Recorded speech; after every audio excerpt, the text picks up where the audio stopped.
है।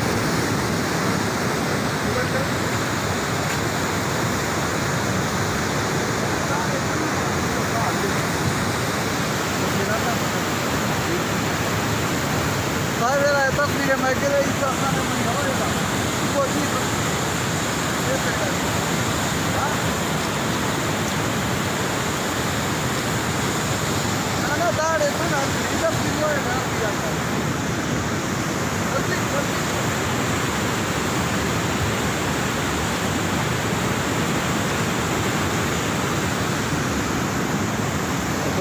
रास्ता 2 दिन के लिए कन्फर्म है।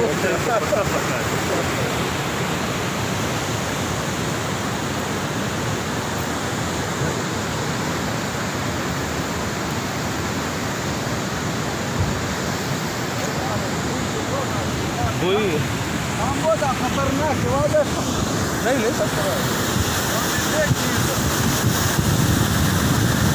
अभी कोयटा में गैस मुश्किल है।